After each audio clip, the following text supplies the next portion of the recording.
Hey everybody, and welcome to my channel. My name is Noah Kellman, and today we're going to be diving into some of the incredible techniques that my friend and incredible pianist Jahari Stampley shared with us on my Jazz Lab podcast. A lot of people in the video version of that episode, which I posted on YouTube, left some comments asking for me to clarify some of the techniques that Jahari shared with us. So that's actually what I'm going to be doing in this video. Now, if you haven't already checked out that podcast episode, I highly recommend it. There is, of course, the shortened YouTube version. And also, if you click the link in the description, you can check out the full-length podcast in which Jahari actually shares even more incredible techniques than in the shortened version that I made for YouTube. Oh, and if you're new to the channel, please consider clicking that subscribe button. And also, if you already know you like my content, consider hitting that like button. It really helps me and the channel out. All right, thanks so much. Let's dive right in. So I'm gonna go ahead and play this for the viewers here. I was really blown away by this little Instagram off-the-cuff performance, and then maybe we can talk about it a little bit. But let's just take a quick listen there.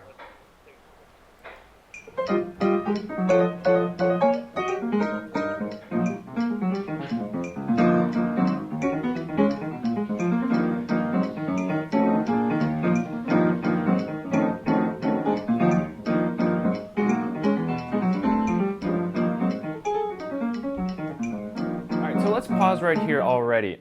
Now, one of the first things that I just wanted to clarify, because when I was listening to this video, despite the metronome that Jahari has going in the video, I wasn't always getting the timing perfect in my head.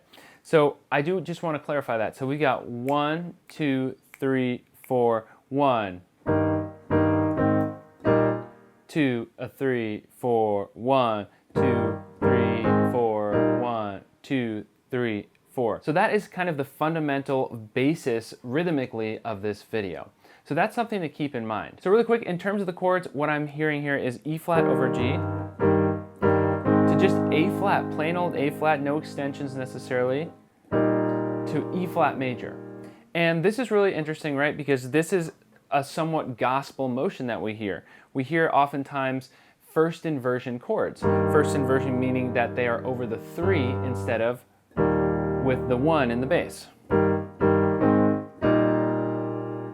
This also brings us really nicely to another concept that Jahari discusses that I think we could talk about a little bit here. And that is the concept of moving chords through a scale. So this is something I've talked about a lot on my channel. If we were just going to take an E flat triad, right, we could literally just move each note to the next note in the E flat major scale. So we are not moving to any notes but the notes in E flat major. So each note moves to the next possible note in that scale. But we can also take more complex chords and do that. So we can take something like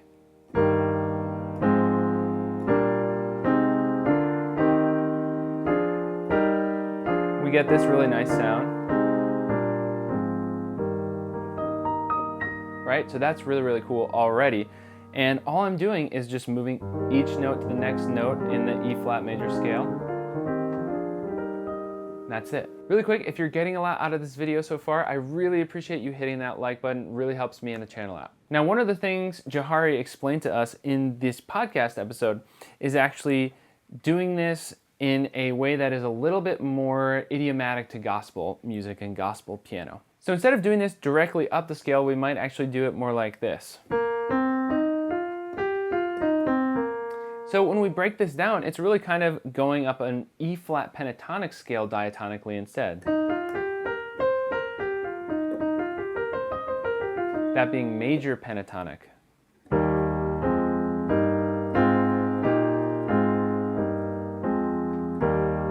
And so that is kind of that concept broken down very simply. Now Jahari, of course, does this with some mind-boggling voicings, some beautiful voicings. He talks about adding the 4 into this chord.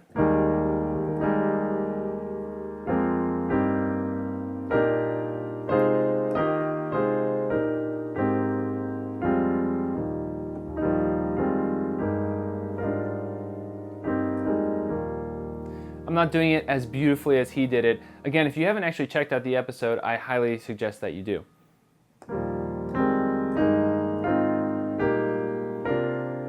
So I'm really just kind of trying out some different shapes with my hands here.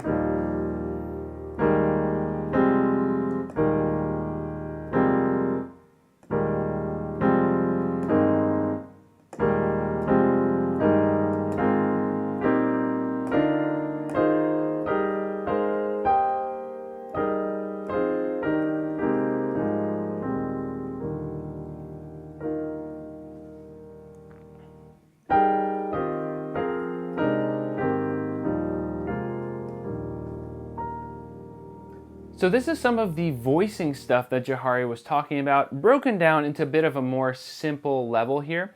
Now Jahari in that interview really can go off. I mean, he has this stuff mastered so well. It's just brilliant to listen to.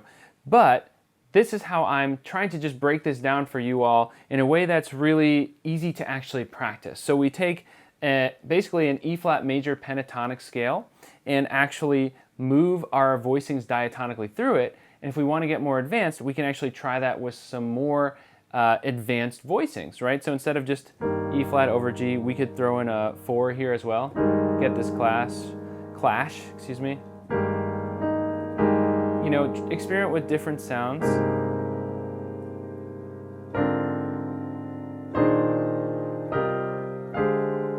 I'm probably not doing this right at the moment.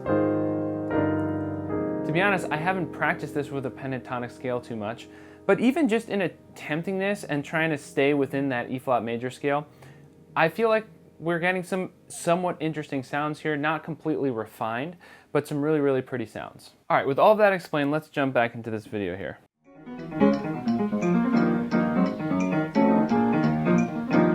So right here at this part, he does this turnaround here where we've got kind of this F dominant here with a flat 9, really flat 9, sharp 5.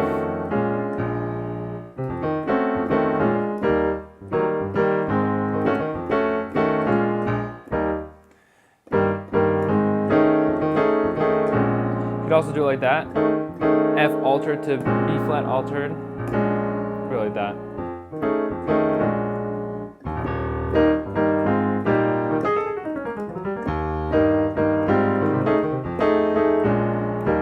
All right, not perfect, but something like that.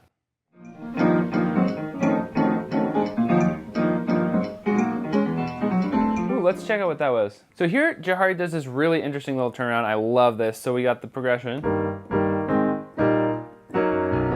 We go to B major 9, to E flat, to E major, to G sus. Amazing.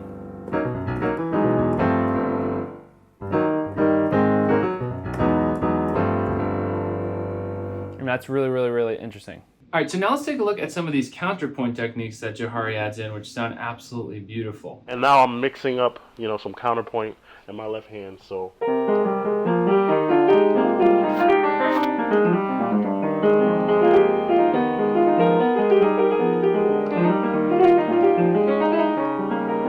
So for me, this is really all about inner motion. Now, of course, I can't do exactly what Jahari was doing here. He has his own way of doing this that I think is just beautiful, and I'm talking like sensibility here. But I'm going to try to break down a way that we can try to imitate this, replicate it, and then hopefully integrate it into our playing in our own unique ways.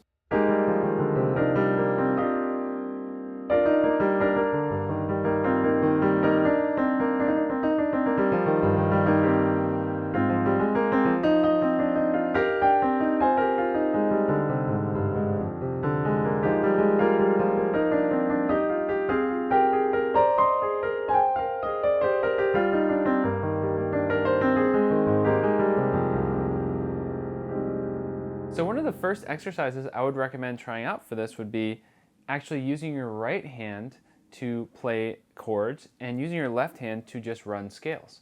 So it's really simple. You can do this rubato, and that's essentially kind of what I'm going to try to do here. So let's just start with this chord, and I'm thinking of this as F minor. It's a really pretty voicing, 1, 5, flat 3, 11, flat 7, and 9. What I'm going to do with the left hand is just run down the F Dorian scale.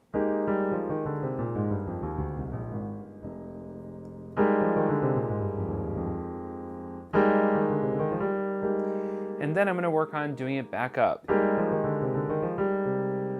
And then maybe work on some different patterns. So this is just where I'm going to start with the exercise, getting my left hand actually accustomed to doing some different patterns. So these are patterns that I would suggest you make up for yourself, go with what you like. It's about being melodic, but this isn't exactly counterpoint yet because the right hand has to be doing something more for it to be counterpoint. Nonetheless,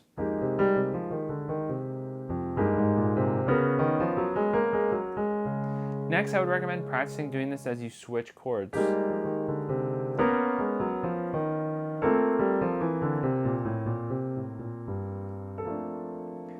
All right, so that would be step one here. Step two, I would say, is moving around the voicings in your right hand. Putting some kind of rhythmic pattern.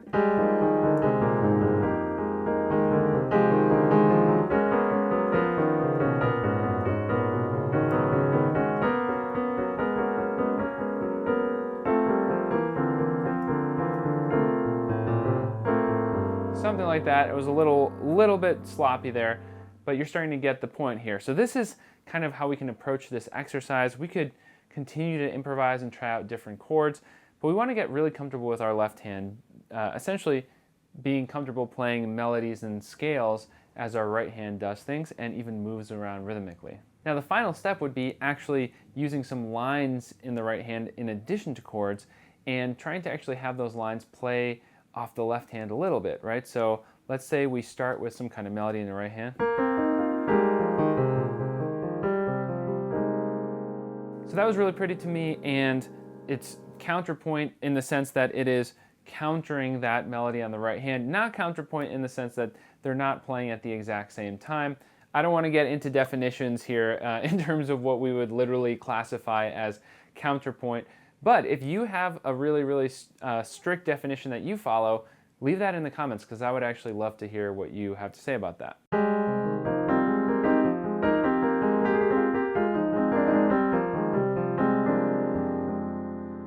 So next step sounds like that. We're going to actually start doing melodies in the right hand as well as the left hand, maybe even at the same time. So it's kind of like running scales with both hands together.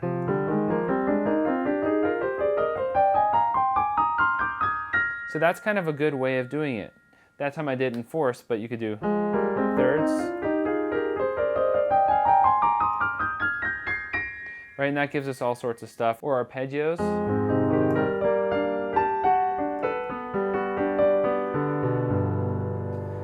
And so as we build on these techniques and get better at them, we can actually dive in further and start to get some things that sound really cohesive because now we're comfortable enough technically that we can start to use our ears.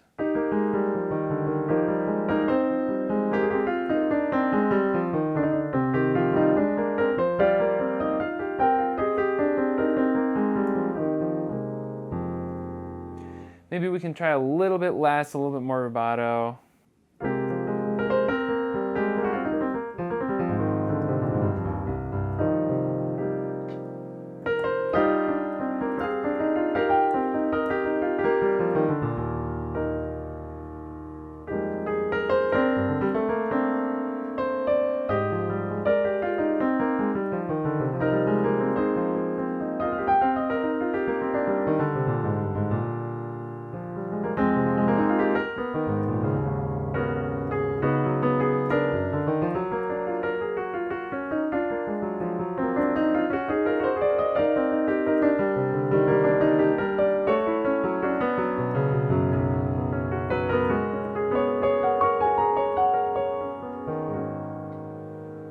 So we can get some really beautiful stuff. All right, now the final technique that Jahari mentions in this podcast that I really want to dive into today is actually kind of simpler than it sounds. I don't want to get super deep into it, but I am going to explain essentially what's happening. So Jahari talks about essentially when improvising, superimposing other keys on top. So I like to think of this as dissonance formulas. So a formula would be, for example, if you have E flat major, you might actually play a half step above. So that would be E major.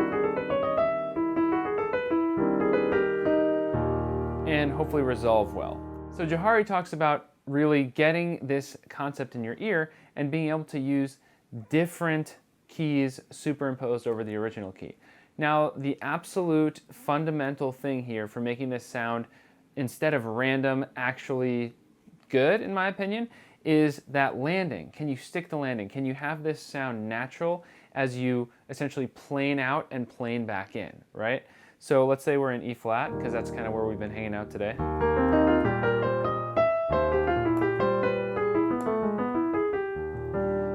What did I do there? I went to C major, to E major, and back to E flat major. And you'll notice at the end,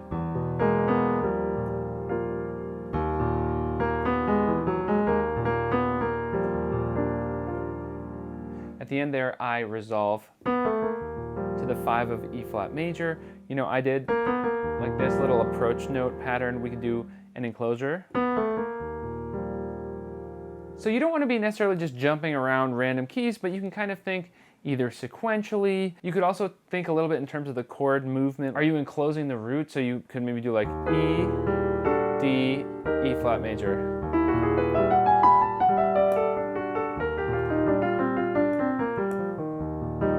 So obviously we could get way deeper into this stuff, but for now, I would highly recommend that you just experiment and see what happens. Oh, and by the way, a lot of these types of formulas are actually something that we talk about from the harmonic side of things in my Reharm and Resolution Mastery course, which you can still get at a fantastic price. Visit the link in the description. With this course, what I'm doing is adding more content regularly, and as I add more content and the value of the course goes up, the price of the course is also going to be going up as well.